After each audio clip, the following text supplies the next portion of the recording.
Hello guys, thank you for coming back to my channel. Thank you for clicking on this video. You are amazing and I love you, and you know that. And I'm not gonna make this intro too long by reflecting on my life, but just so you know, I'm so grateful for every single one of you. I love you guys. I'm so humbled and thankful for everything that happened this year, because it's been an amazing year. I must say I haven't seen this coming, and I am thankful, as I've said. So let's leave it at that, and now let's jump into the tutorial.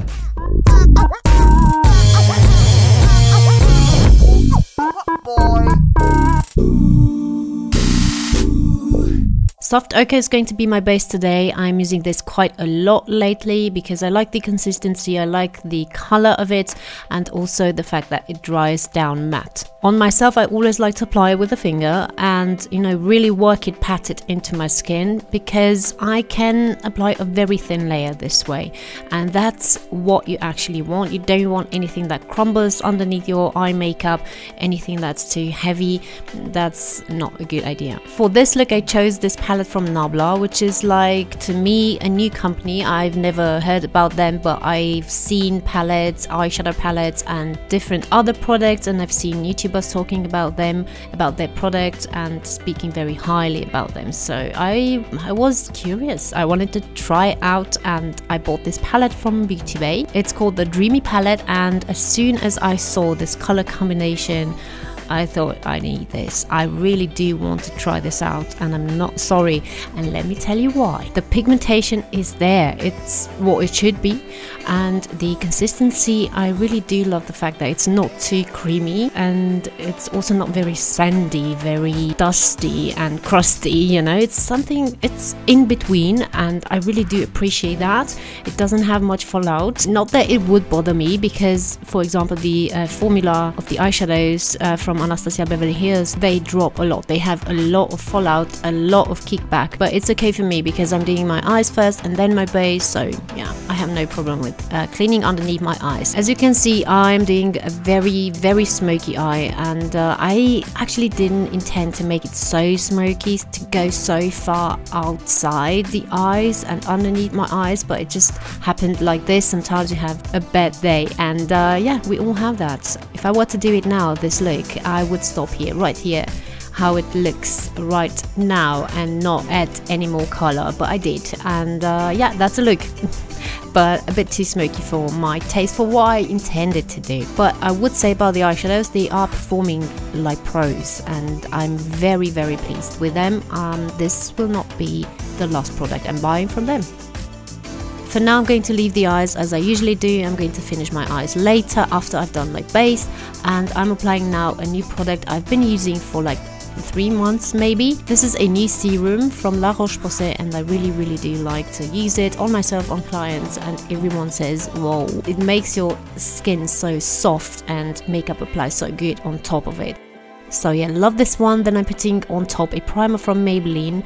I've got this in the advanced calendar I got from them. It's a bit too shiny, too glowy for my T-zone, but for the rest of my face it's okay. So I did apply it more underneath my eyes and like the sides of my face, and not so much on the T-zone. For foundation, I chose 2 shades from Estee Lauder, which is the Double Wear foundation. This is my holy grail, my ride or die foundation. I mean, it's so beautiful on the skin. You can thin it out, you can put more and create like a flawless base. I mixed 2 shades because I'm like in between. I'm not very white at the moment, but I'm going to be in like a month or so. And for now, I needed a bit of extra color into my sand one, which is like my winter shade. Then for concealer, I am using another favorite one, which is the Bye Bye Under Eye Concealer, and this is from IT Cosmetics in the shade Light, because I also intended to highlight the areas where I'm applying it. And off camera, I'm using more the shade Medium. It's just a bit more my natural color. This is a really good concealer, especially if you have like dry skin, dry under eye area, and you don't want to emphasize fine lines, because drier concealers tend to do that. This one doesn't, but you have to be careful with the amount you're applying because it can crease on you. It's very, very creamy, and also a drop, like a dot, goes a very long way, so don't apply too much.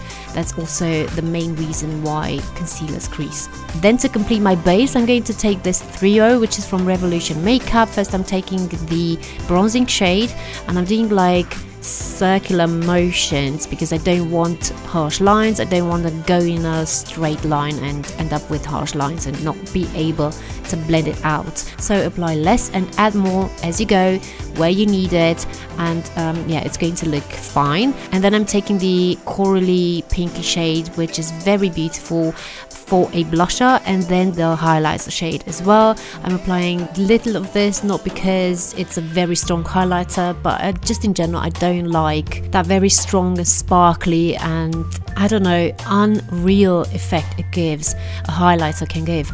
And yeah, I don't like to be seen from the moon, and I'm just funny like that, and I think less looks best in this case on everyone. Highlighters do emphasize texture of the skin. It doesn't matter how good your skin looks, it emphasizes everything, it makes it look more than it is.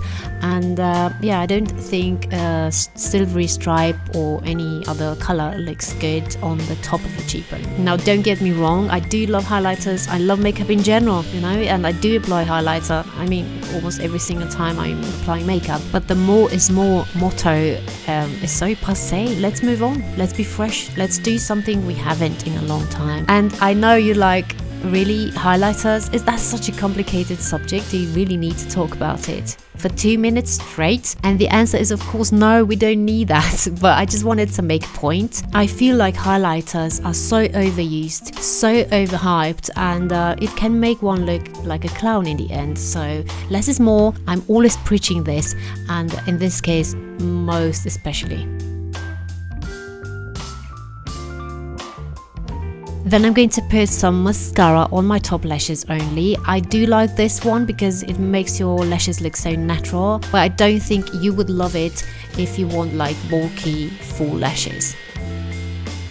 Then for false lashes, I'm using those ones from Arizona Lashes. I do love those ones so much because they are so natural looking, and I do use them off camera quite a lot because they are so light, you know, like feather light. I don't feel them on my eyes, and I'm definitely the kind of natural looks best kind of girl, but that's just me. You don't have to be like me, and there's no right or wrong, it's just how I like it. Now I'm doing the fluffy brow, as I like to call it. I'm using a pencil from Kevyn Aucoin, and then I'm going to set that with an Estee Lauder clear brow gel, and then I have my fluffy brows.